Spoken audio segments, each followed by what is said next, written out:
must be our goal and our guide. And all that we strive for as a human family, dignity and hope, progress and prosperity, depends on peace. But peace depends on us.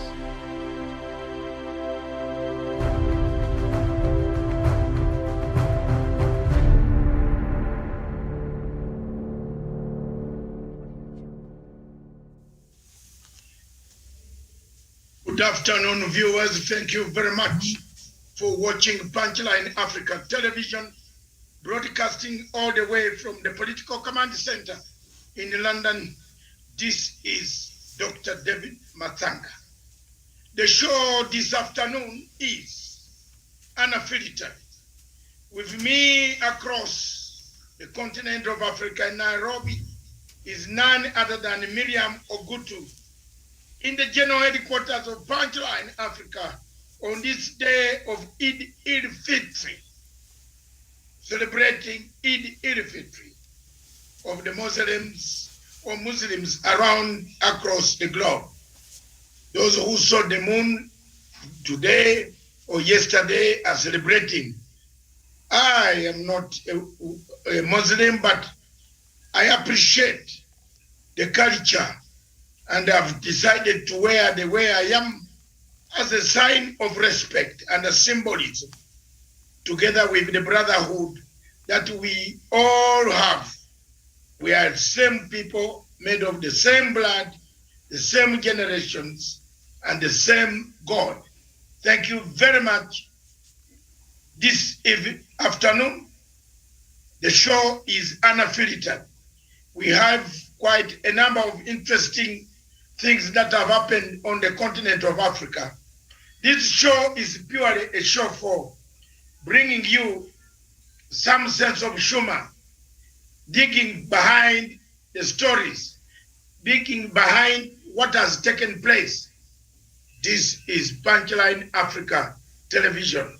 Online also by Zoom, joining us is none other than Dr. Joseph Nanchama.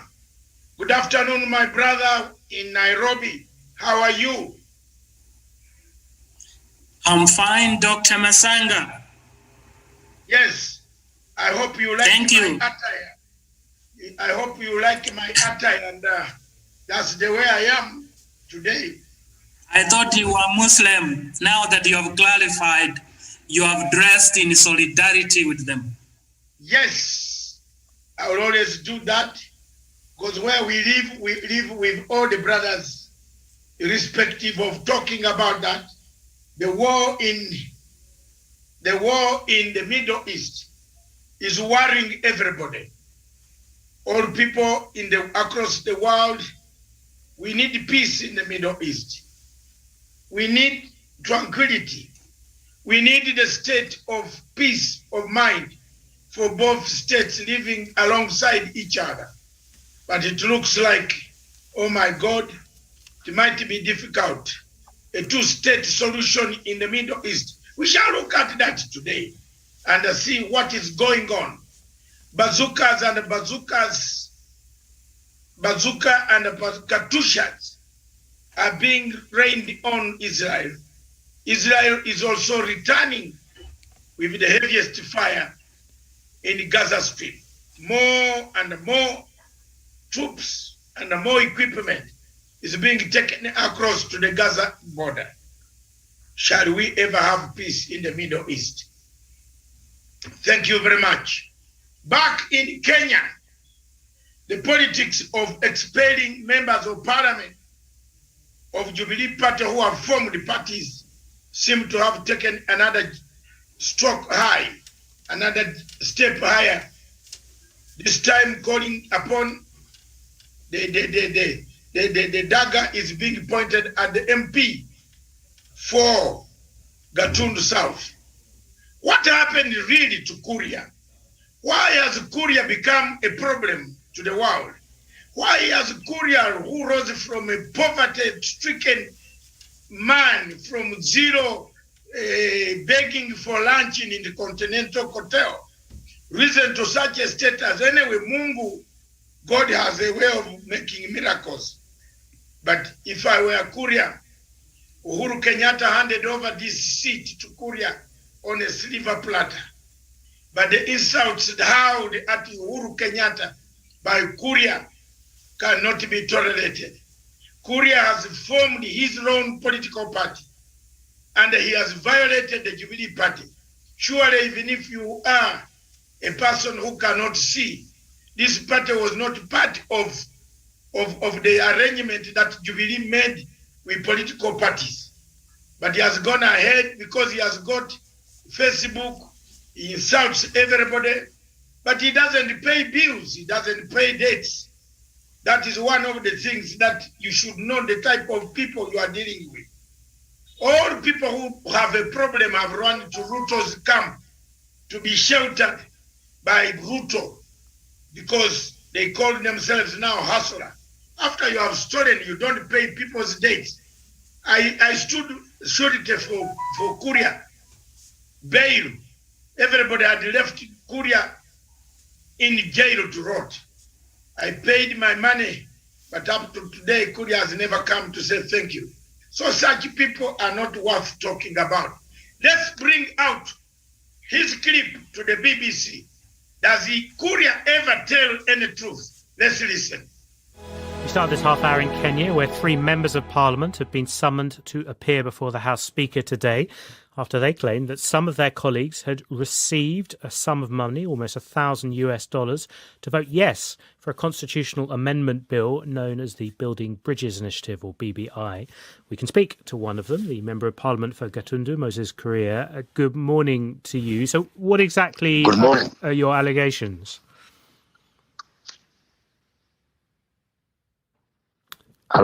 Hello, Moses. Can you hear me? I just wanted to understand what are you saying believed happened? You believe happened? Well, it is not unusual in the Kenyan Parliament for MPs to be paid or to be compensated for voting in a certain way, especially when the government has got a particular interest in that particular matter. I mean, it has happened, countless times for the 8 years that I've been in Parliament. So you say it's not unusual. It's quite an extraordinary state of affairs, isn't it? If people It is not unusual. It is not, because I've been in Parliament for 8 years, and I know when there are weighty matters or matters that the government has a particular interest in or heavy interest in, that MPs would pass by the office of the leader of the majority party and receive some gifts in form of cash. The response to those claims you're making has been pretty strong, hasn't it? I mean, the government certainly doesn't accept that things like that take place. Well, I don't expect that they will accept, and obviously these things don't happen on camera. But I'm a member of Parliament, and I'm a member of the ruling party, the Jubilee Party. So I know our modus operandi in terms of these matters. I mean, just to give you an example, when the current majority leader was elected or appointed, because he was more appointed than elected, we were called for a parliamentary group meeting, and at the end of that meeting, we just passed by the office of the leader of the majority and received our $1,000, and that was it. We don't have him obviously to respond to. Yeah, to clearly that. yes. But so what I would say on general terms is that it is not unusual for members to get this kind of inducement. And if you remember, I don't know if you followed when the members of the county assemblies did pass the BBI bill, a car grant. 2 million shillings, roughly $20,000, which had been, denied for a long time, was passed overnight. They have been looking for this car grant for close to 10 years now. And then just as an inducement to vote for the BBI, it was, the president just went for one meeting and announced to the MCs, now tomorrow you get the car grant. Now will you pass my BBI? So it is, also it's proving that this process of BBI has been fraudulent, and it has been, procured through deceit and through corruption. You're making some pretty strong claims there. It has been passed. That's not clear because that is on public record. Member of Parliament had with BBC, and he's saying that some legislators were paid to vote for that constitutional amendment bill of 2020. Dr. Harry, you're back.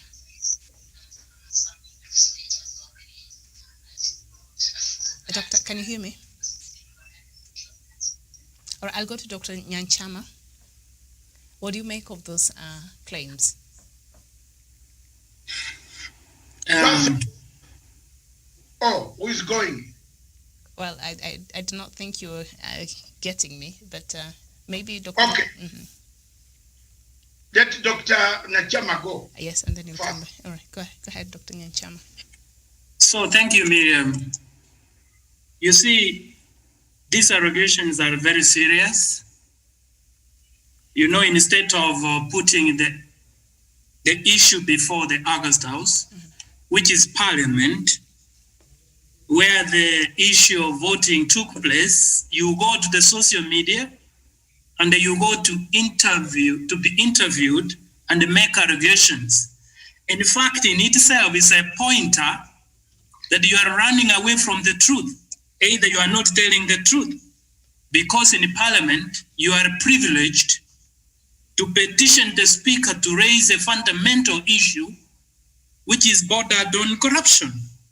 Because if you receive money so that you can act in a certain manner, then it means actually that is a criminal offense.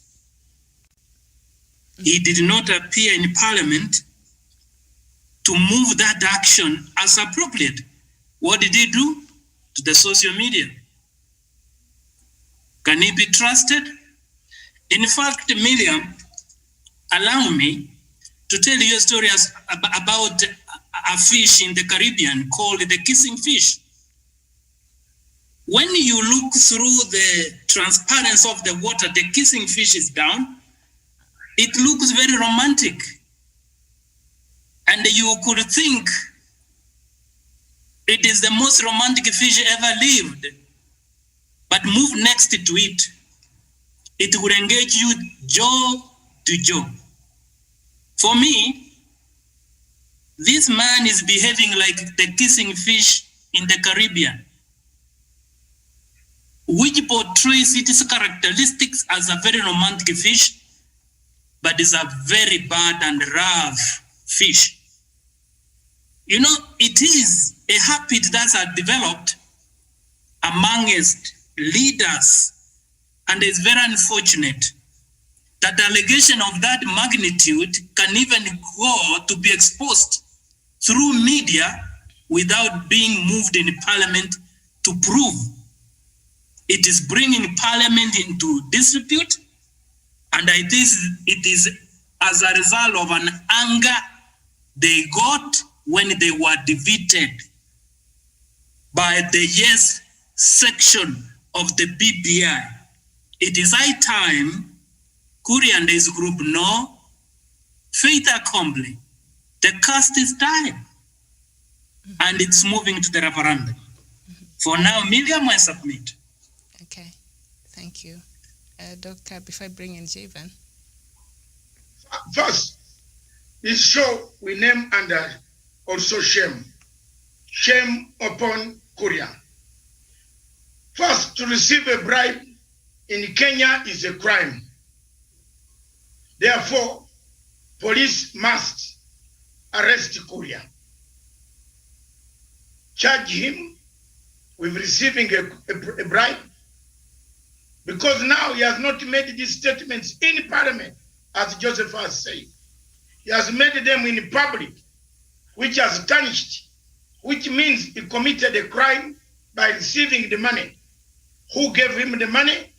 Where was the money from? And what was the money for? Therefore, Moses Kuria must be arrested by the EAC and go to court to prove, because he's a suspect. DCI, you can't receive money. If you have received money, corrupt money, and you are being corrupted, you must be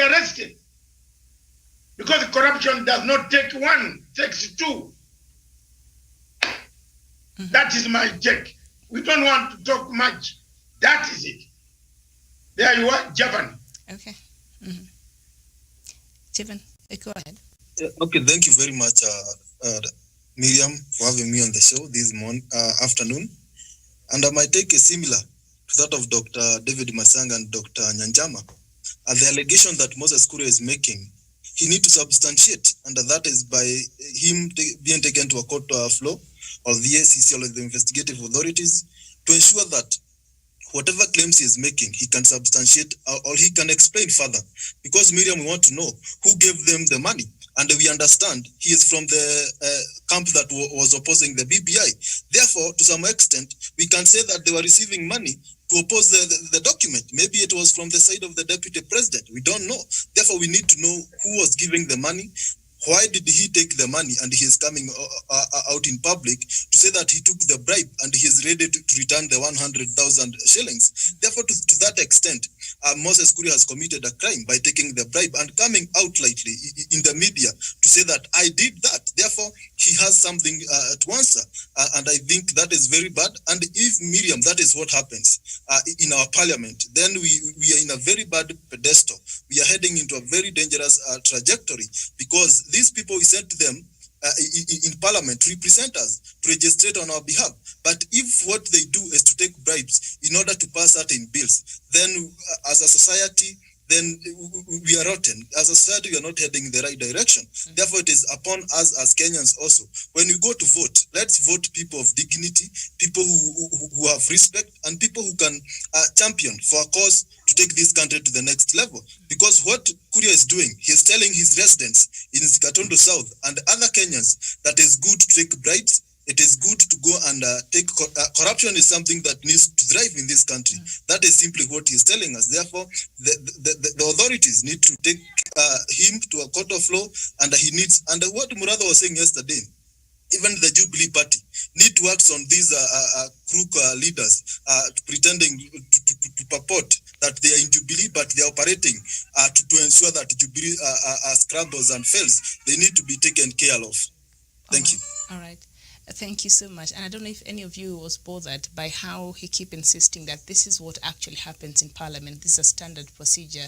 Bribery and corruption is what carries the day in Parliament. That bothered me. I think that will bother any Kenyan anyway, because I want to...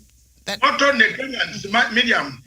This is a Parliament that makes laws that international community respects. Yes, so that's what I was saying. The quality of the people we have in that house.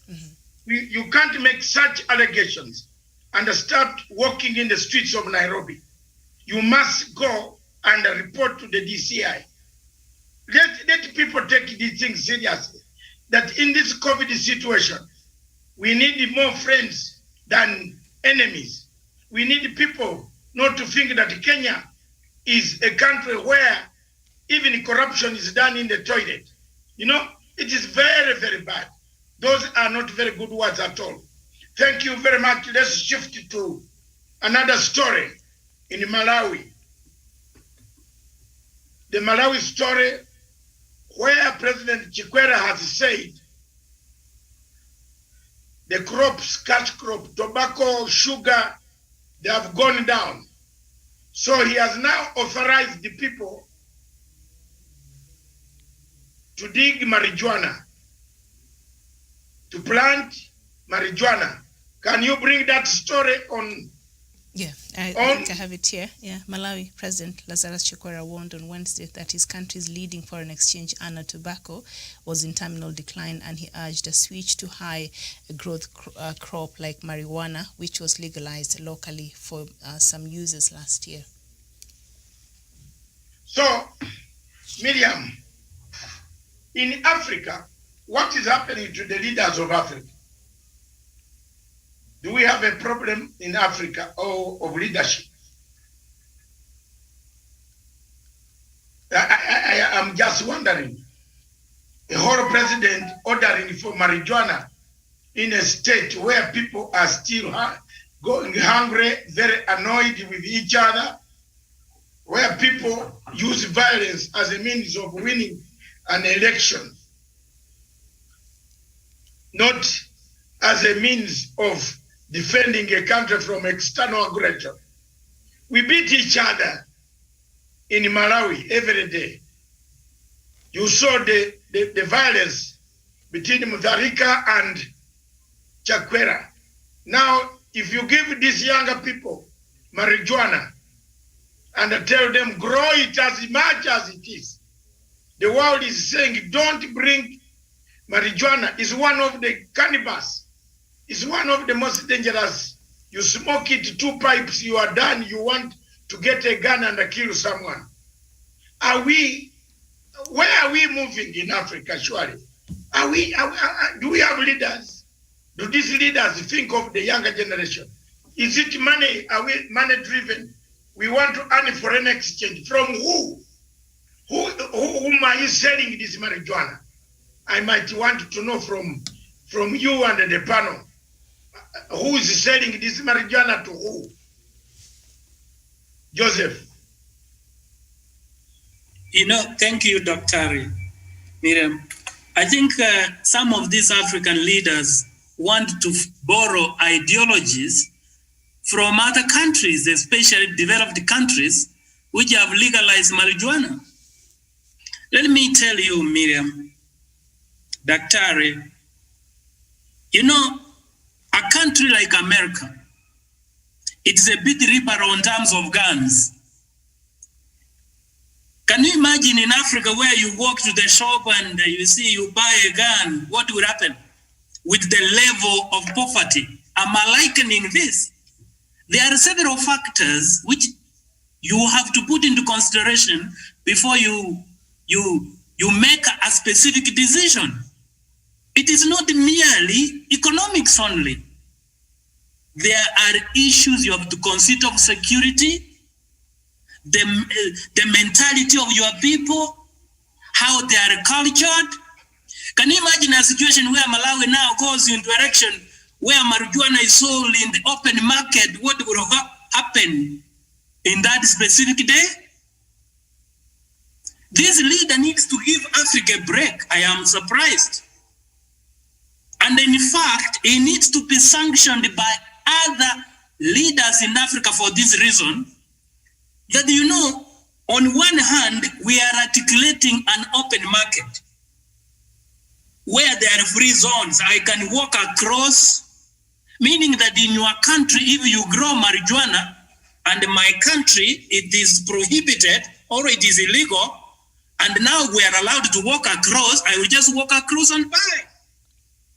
So he needs to know his decision has a direct impact which is negative to the neighboring countries also. That is why I am appealing to the African leaders also to sanction this man, because there is an indirect negative effect to the citizen of Africa, especially young men. I think these people borrow, ideas blindly from developed countries. One thing I respect Uhuru Kenyatta, do you know he stood before the former President Barack Obama that he will never sanction homosexuality in his country? Do you know Obama wanted to sell the idea of homosexuality? What did the president do? He outrightly and on his face rejected. This president must have bought this idea from certain country somewhere. It needs to be aboard, and it is unacceptable, especially with the level of poverty in Africa. For now, Miriam, I submit. Okay. Chairman Karanja. Thank you very much, Miriam, for the discussion that you have in this good afternoon. But when you look at this issue, Miriam, keenly, you observe that the countries that have legalized marijuana, you see that it is an economic, it can be an economic, a cash crop to say, because they end up exporting and selling, even consuming it around. But when you come to Africa, we tend to misuse these substances, and we end up having people running mad. Therefore, we have a problem, and we have our priorities wrong, especially when it comes to the way we do things, and especially our breed of leaders who do things just to just for the sake of it, without looking at the repercussions or the negative effects of their decision. But we as Africans, the problem here, apart from poverty, I think the second most problem that affects Africa is a poor leadership. Unless we work on these two issues, Africa will not rise. Africa will not be a continent to be looked upon in terms of development, in terms of being a continent where people are civilized, because the way we do things, and I think it's a problem, our mindset, because you end up seeing that even the way we vote, the leaders that we get to office, the way we do our things, our priorities are upside down, and we need to change that. Therefore, it was not a good. But I saw last year when they legalized the crop. To me, I thought it was an economic activity where they were doing it maybe to export to other countries. But now, if they're importing the substance because people have overused it and the stocks are running low, then it seems that there's a problem. But all said and done, if it's about the economic side, because if they can use the crop they grow to create jobs and export, then it can be an alternative. In terms of creating jobs and maybe getting people in jobs. But this said and done, Africans, we have a problem, and we need to come in the settings factory and we do things right. Okay, thank you.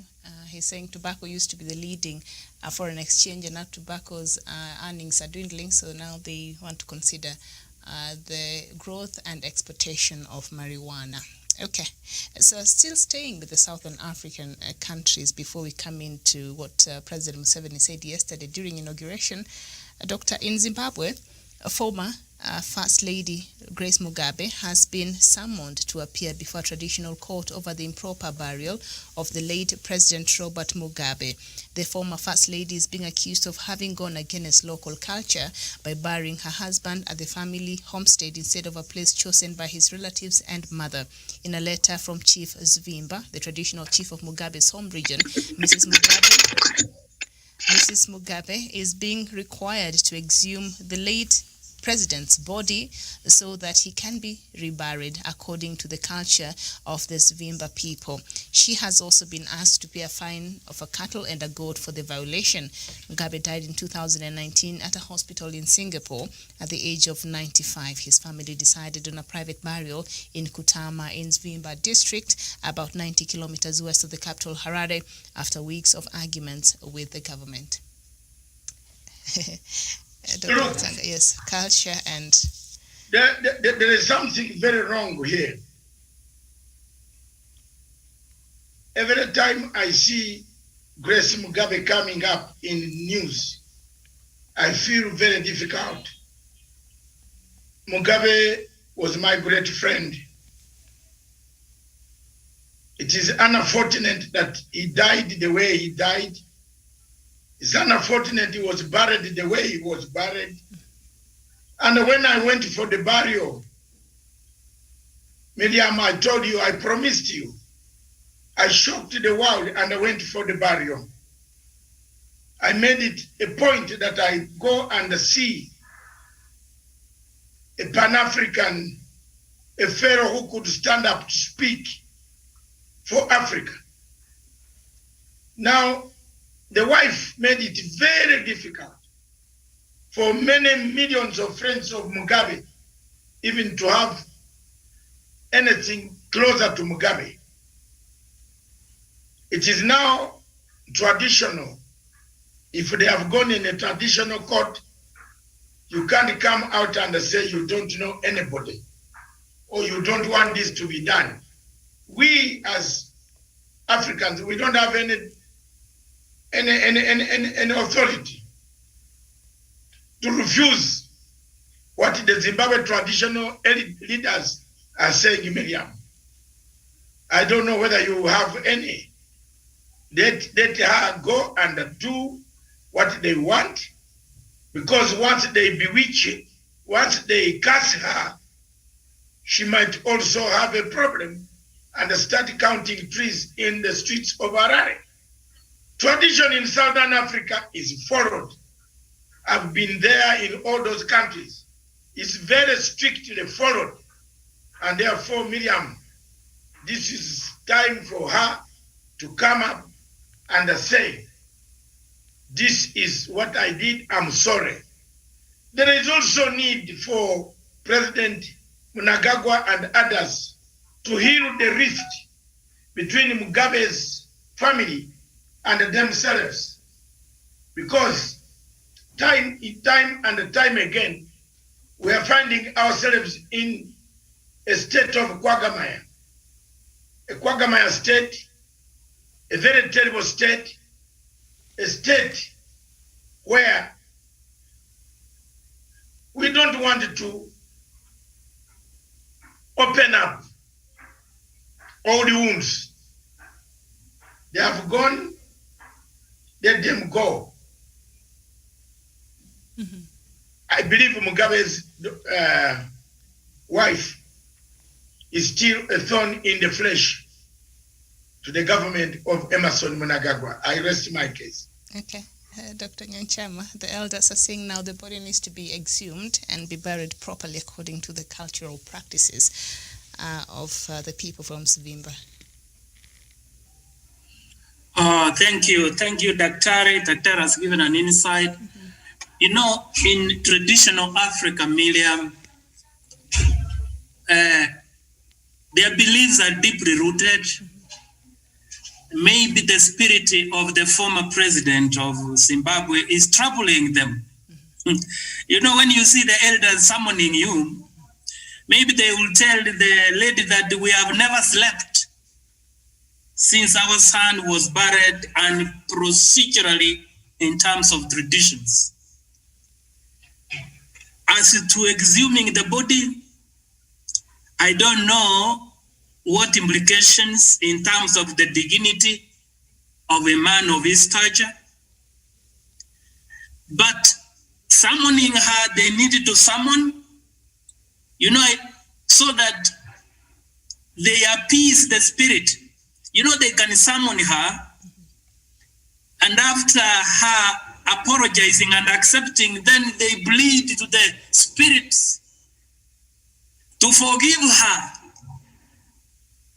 Maybe they want to achieve something, and sometimes we have gone and adopted foreigner kind of culture, which is in fact destroying Africa. That is why I sometimes like the Maasais. They have actually put the pride of Kenyans high. You know, there are some countries, if you go, they think Kenya is one tribe. Mm-hmm. They think you are a Maasai because that is the only one they know. Holding such a culture is key. I think the elders are right. Let her appear and put her case.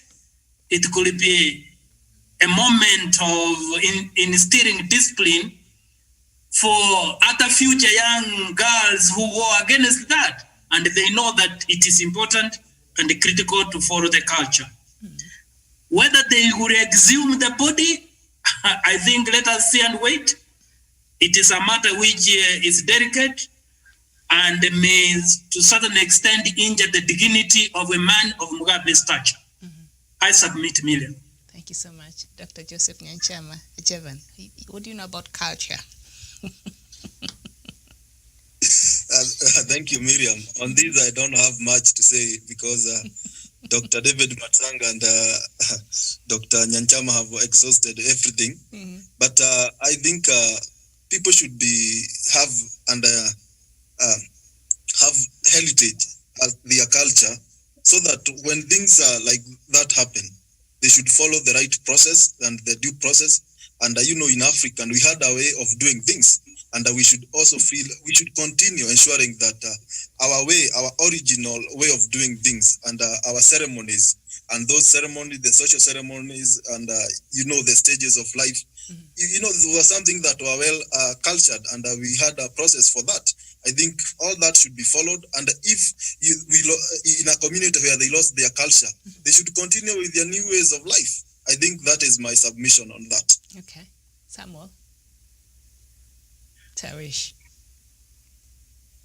Thank you so much, Miriam. Albeit I just joined a bit late, so maybe if you could just take me through what is the question exactly. The former First Lady of Zimbabwe, Grace Mugabe, has been summoned by elders, and she's been summoned before a traditional court, over the improper burial of the late President Robert Mugabe.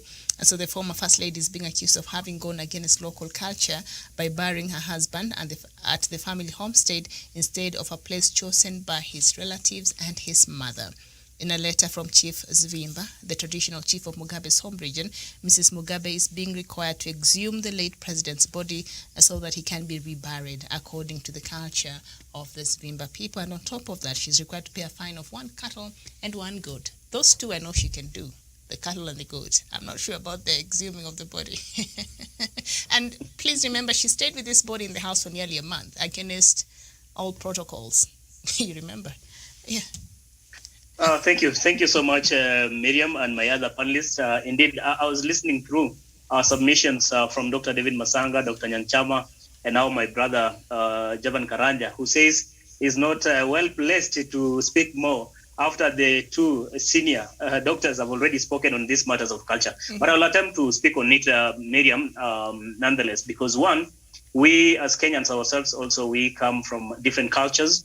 There are cultures which we actually abhor and which we must always actually keep, without which then maybe you can be counted an outcast in your own family or in your own ethnic community rather. So like, for example, the Maasai, there's a way people are buried, and I think when you go against that, it becomes difficult. In fact, it is not even easy to go against it in the first place.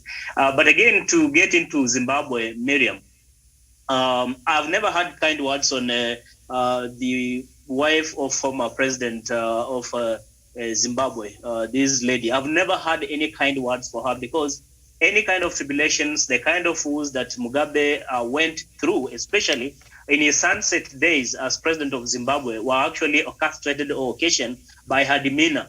This is a kind of a lady who never gave President Mugabe actually space. In fact, she worked in collaboration with some people whom we perceived as enemies of President Mugabe then. So she has never meant well for President Mugabe in the first place. Mm-hmm. And no wonder you see that she even orchestrated that scheme of President being buried not according to the culture and dictates of his community. So, which I think it's very, very bad. But again, for the elders also, who are coming up now and issuing these summons and petitions and saying they will want to exhume the body now and bury it according to the rights and culture of their culture, I think is a little bit late, Miriam. I'm not very sure, conversant rather, with the Zimbabwe culture or that particular ethnic or community. Mm-hmm. But I do not understand why it had to take this long for them to realize that maybe they didn't do the right thing.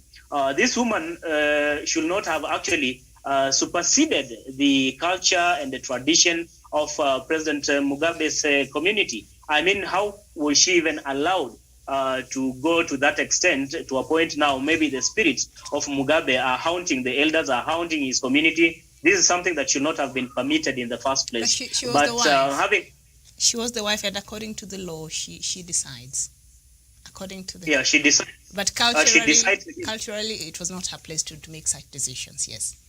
That's why I'm saying now it's a little bit too late. Then the culture and this tradition and the state kind of dictates would have been actually harmonized to actually accommodate all this interest, because again, you can see now where we are. This is very embarrassing for somebody of the stature of President Mugabe, his body being exhumed. Maybe in the history, I'm not very sure, he may be the first person, having been the head of state, especially having served for all that long, that after almost, is it 2 years almost since we buried President Mugabe, that we now want to exhume his body to actually go through the rituals and the cultures and the tradition of his community. I don't think it's the right thing to do, but again, if it must be done, unless if it is that necessary, Miriam, I don't think that it's the right thing to do unless if it is necessary. I submit. All right, thank you so much, and we will be watching to see how that story will pan out. Mugabe died, I think, in September 2019, so it's about a year and a half. So, yes, let's see how that will work out. for Madam Grace Mugabe. Okay, so another story on Museveni and President Museveni of Uganda. Yesterday during his speech, he had a couple of choice words yesterday during his speech. Mm-hmm. I beg your pardon. Before you go there, this is sense of humor. And we also teach culture. What is your culture, Tawish? Unmute. Oh, the Ma culture. The Ma culture, simple. We are teaching also people. What is your culture? And outside in a plan, what do you do? Quickly, in a nutshell. First, in our culture, Daktari, when an elder dies in our family or in our community, is buried in the, how do I put it? I've just forgotten the word, but zizi la ng'ombe kwa Kiswahili, where animals live. If this person was lived and never had a zizi la ng'ombe, then it has to be constructed immediately, because again, that is where the kraal. Yes, the kraal, the animal kraal. I mean, that is the word. He or she must be buried in the animal kraal, and it's a must. It's a culture in the Maasai. If you go against it, then I think you'll be trying to mutilate the culture and tradition of the Ma community. I did not know that, Tawish. Thank you for that information. It is a must. Okay. That's why I called for this to educate. It shows a community television like this. We educate people. And Javan, what is yours? Before we move to the next topic, which is the last, what is your culture? In terms of what burial of an elder, say in this. Does even Karanja know, by the way? Karanja, they take them down near the riverside, is it? Yeah. That one might be difficult for now because I'm still in the running. I'm still learning on how the cultures are done. But I know by the time I get to some age, I'll be knowing everything. So, but for when now, the father of the home dies, Karanja, stop running away. When the father of the home dies, where is he buried? Right. Okay. He's buried in fact, what you do, Miriam, yes.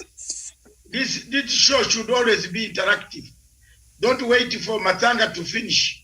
Joseph, if you have something burning in, raise your hand and we interact. We hammer each other. My culture, if you have no child, we bury you differently.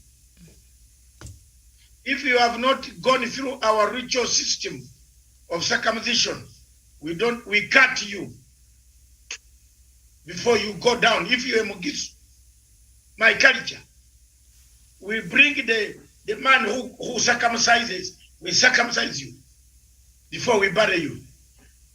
We also, the wife, in our culture, when we are burying an elder of that nature, if he had two women, we choose one wife who will finally go down in the grave and arrange unarranged properties. That's honestly. I don't want to say much because we are on a Muslim day and the Christians are also available. And Miriam is a Christian. Unarranged commodities within the tomb. Sefuria, Sahani. We believe in our culture. We believe that a man has not died. We believe there is another life.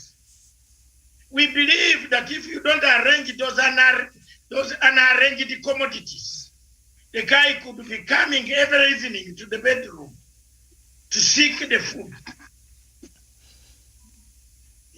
Two, if he's an elder, he can kill the whole clan.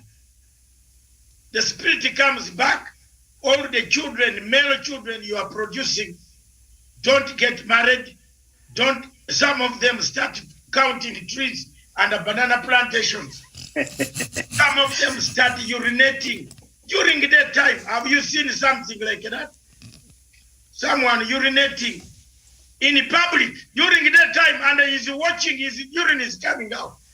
Because such things have not been done properly.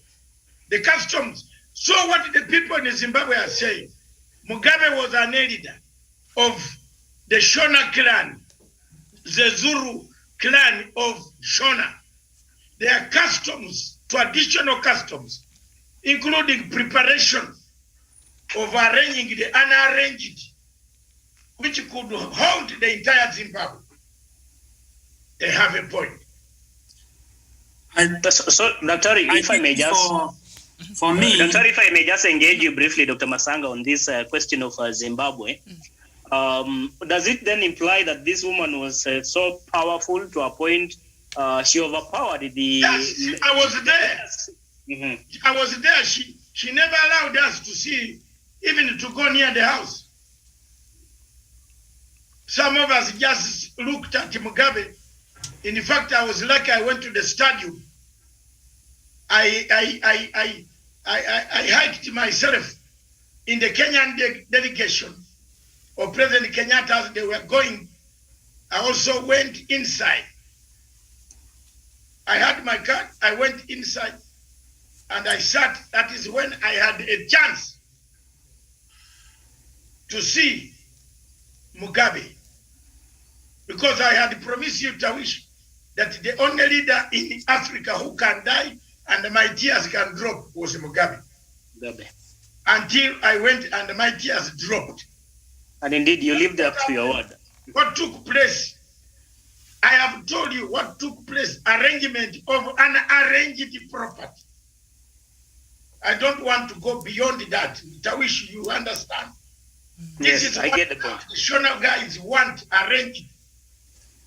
Because an editor of Mugabe's stature, a man who could predict how things were going to be, cannot just be buried like that. Even in London, for example, I have got a letter that tells me to arrange my you can't believe it. They have written to me to arrange the burial place in a cemetery in Croydon Cemetery on Mitcham Road. Okay? That the space is getting finished. You know, death in other places is not feared. Death is taken as a transition.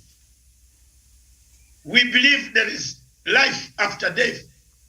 We believe you continue to do what you want to do. The only people that we bury at midnight or at night, we also have a group that we bury at night, are wizards and the witches. Those witches who bewitch, who are wizards, the night runners, the one who run when they are naked at night. Those ones, we bury them at night. Why? We don't want the children to be affected by their spirits. Another group is, we used to bury them when I was growing. They used to bury that the men who are same operational gadgets. They have the same, the men who love other men. Also in our culture, they are buried differently at night. Umutsiri. If Wesonga was here, would know what I mean by Umutsiri. Umutsiri. We bury that some there, I can tell you, we bury them at night, 7 o'clock, if he knows at all. He doesn't even know. Bury him at night. Those are buried at night. Barren women are buried at night.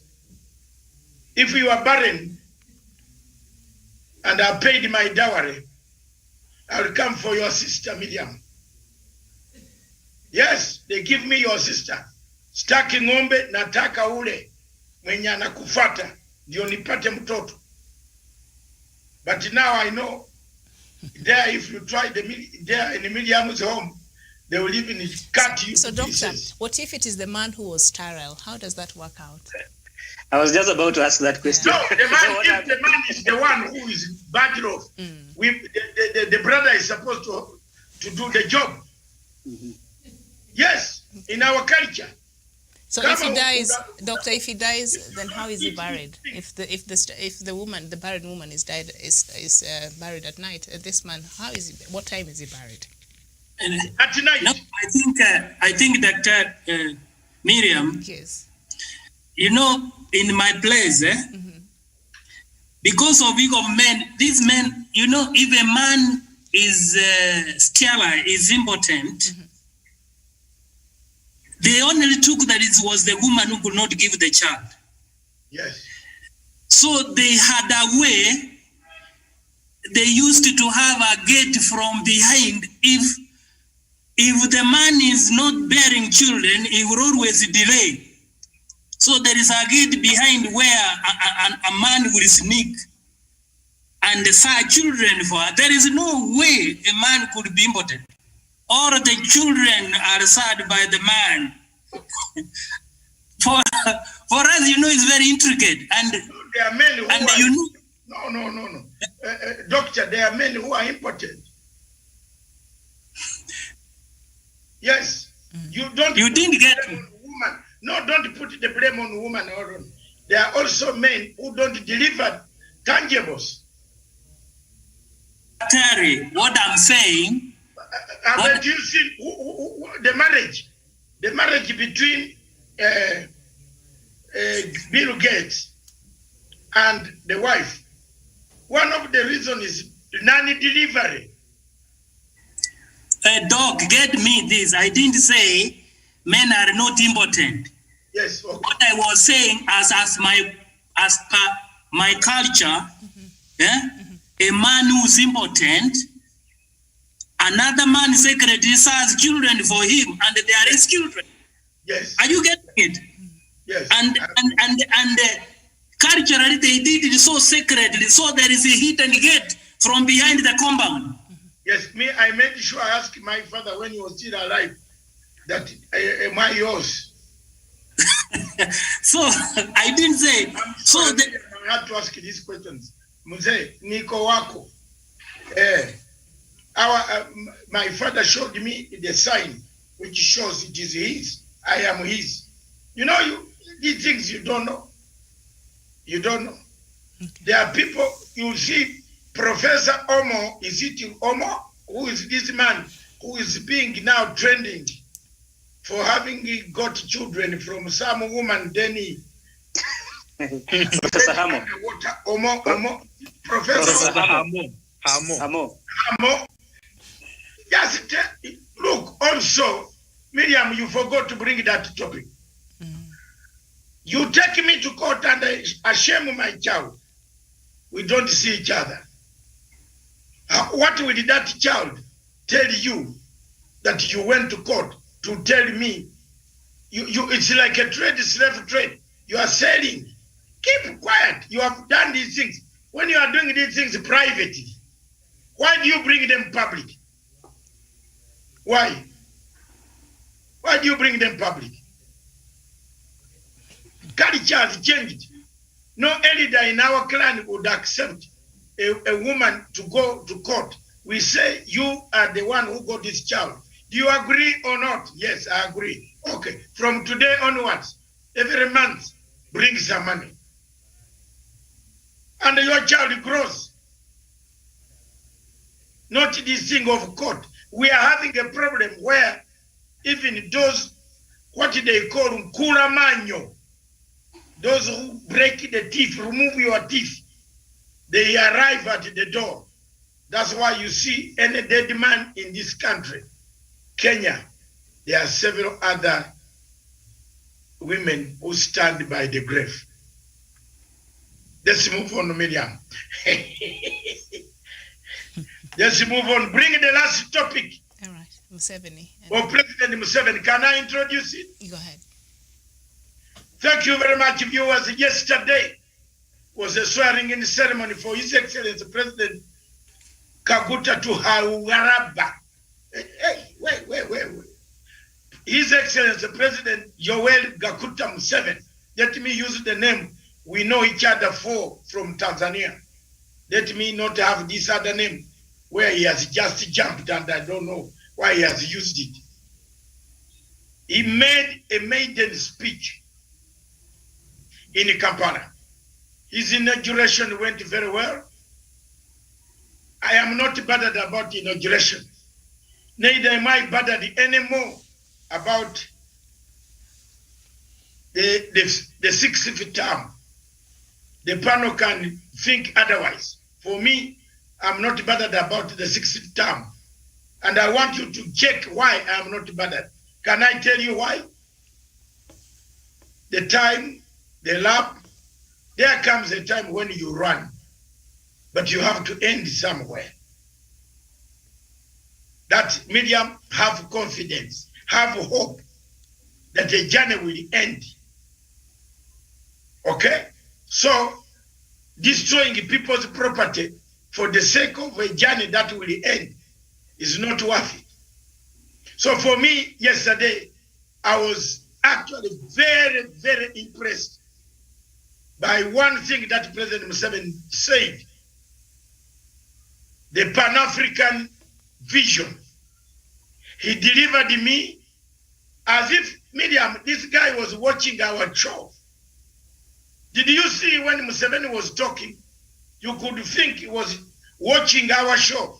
He watches what I talk about France, what I talk about conflict in Northern Africa. Where did this conflict come from? Gaddafi had finished this conflict. When they killed Gaddafi, the conflict now has taken the whole Sahara region, right from Atlantic to Red Sea. We are just, is a time bomb. ISIS is controlling the entire place. Boko Haram is killing people. Chad is in turmoil. Libya is training mercenaries to attack African countries.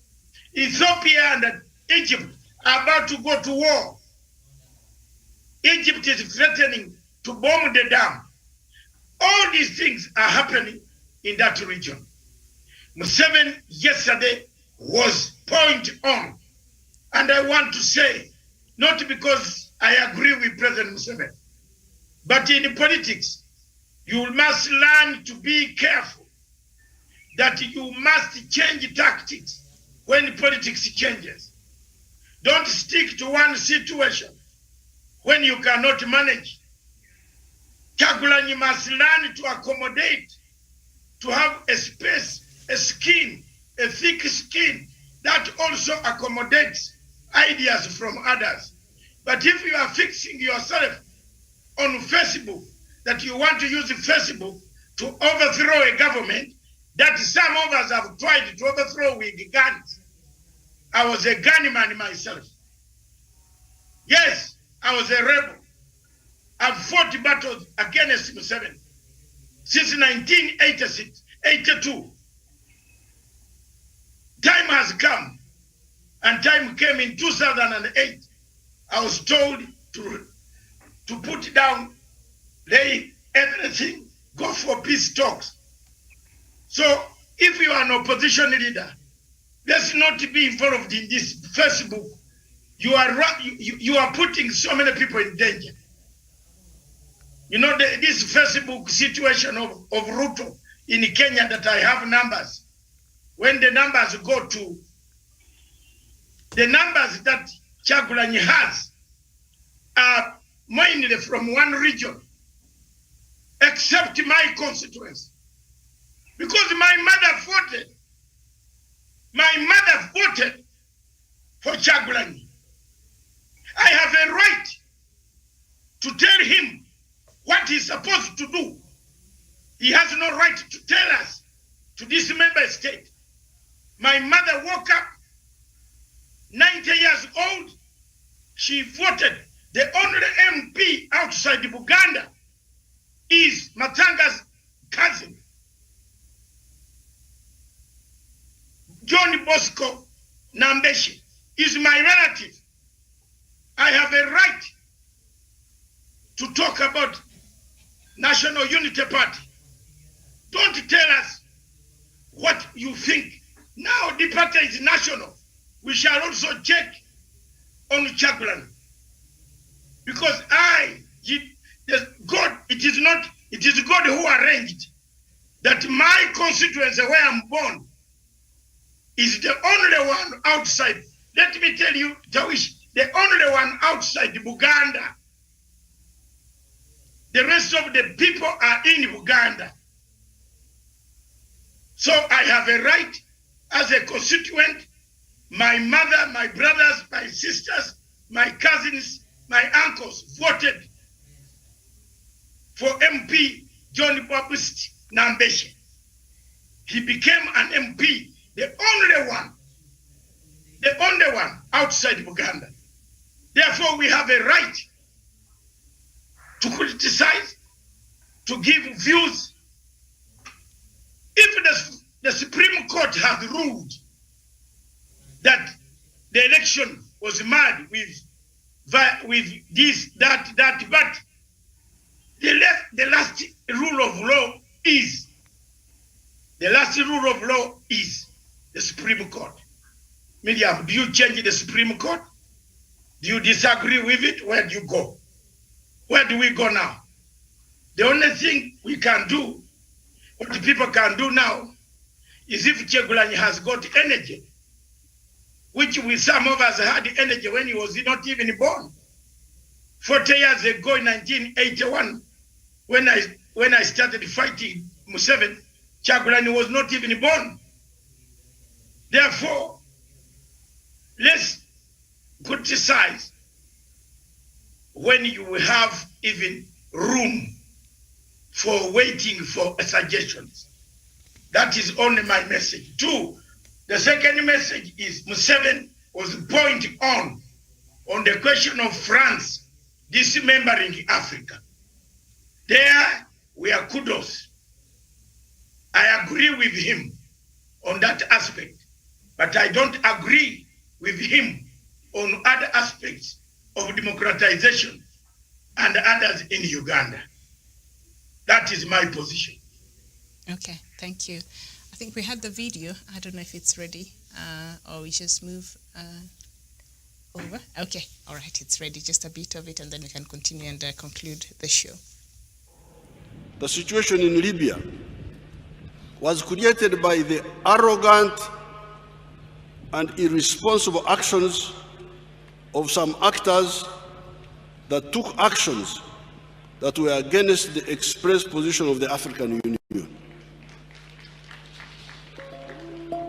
I can reveal to you that those actors had a narrow escape. When some actors started attacking Libya against the decision of the African Union, I contacted His Excellency Jacob Zuma of South Africa and proposed that African armies that so decided to intervene in Libya and confront and teach a lesson to those aggressors.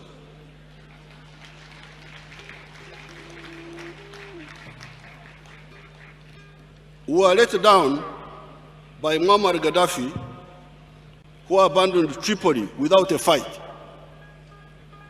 Although at that time I did not have direct link with Muammar Gaddafi, I advised his envoy, who came to see me here, to turn Tripoli into a Stalingrad. With H.E. Jacob Zuma, we had to work out a solution for the aircrafts and cruise missiles that some people use to attack defenseless people from far away, so that if the aggressors so wished, could come on the ground and we fight man to man.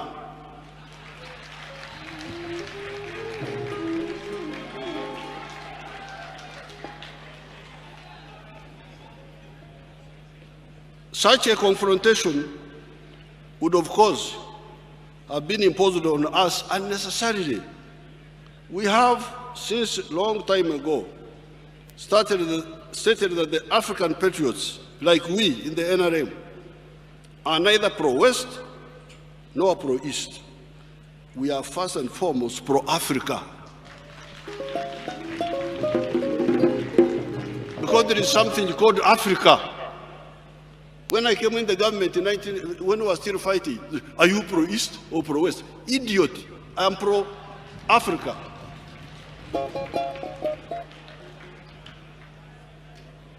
I cannot be here to be pro others, but not pro myself.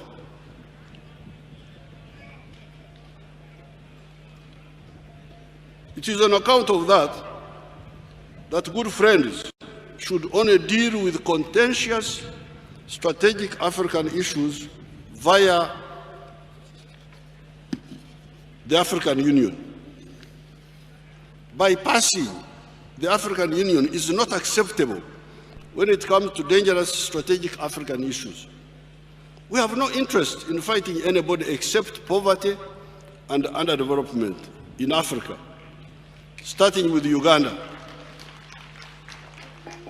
However, some actors are always in search of enemies.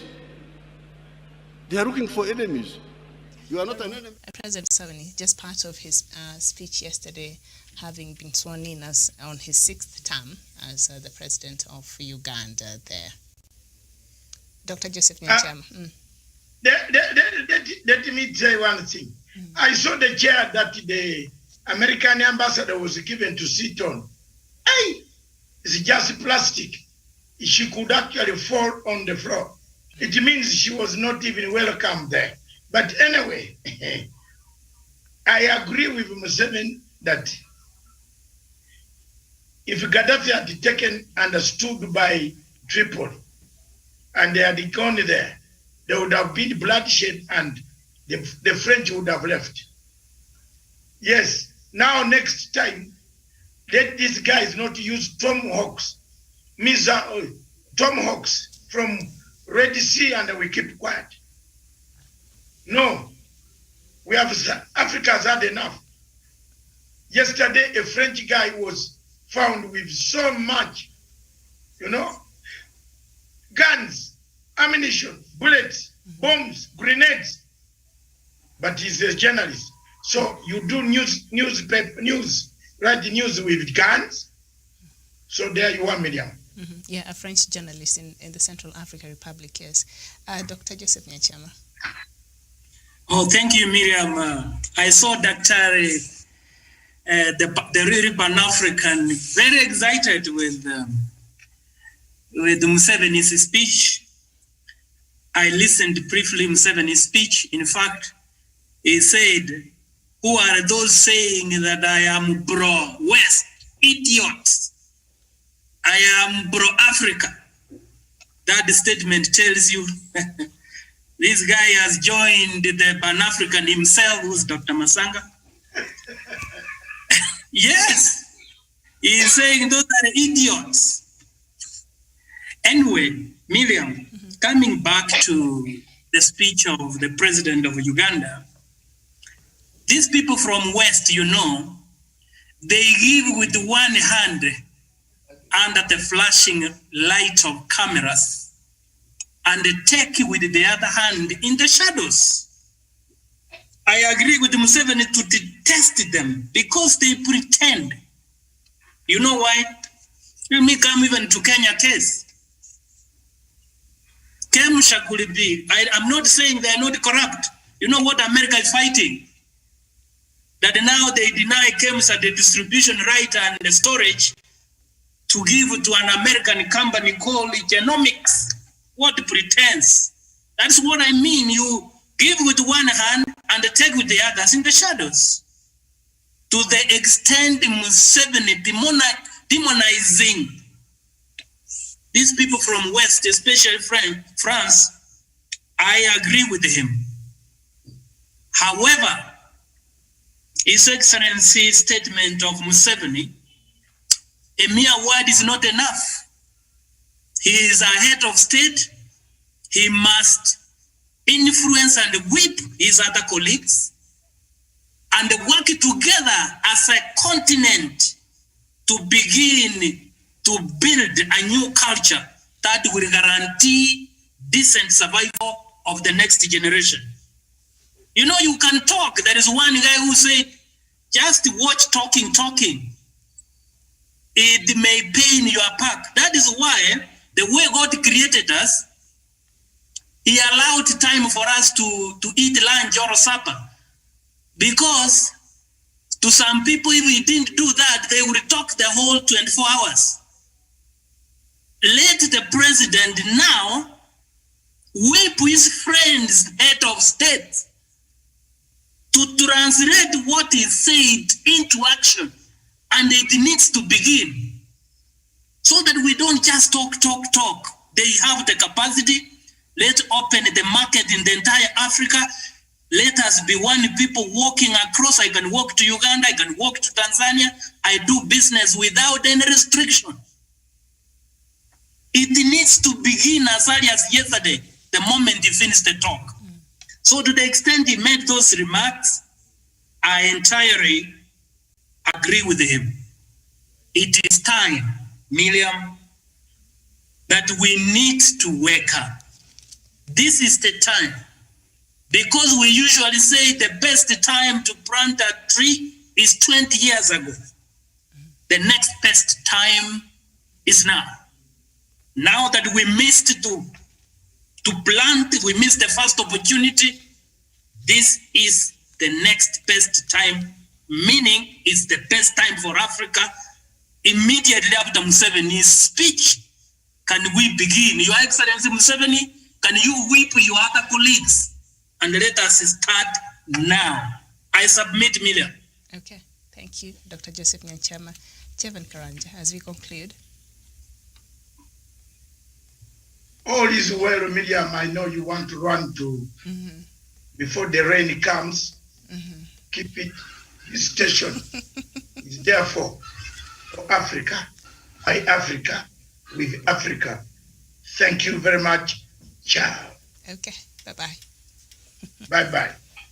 You haven't said anything about my attire.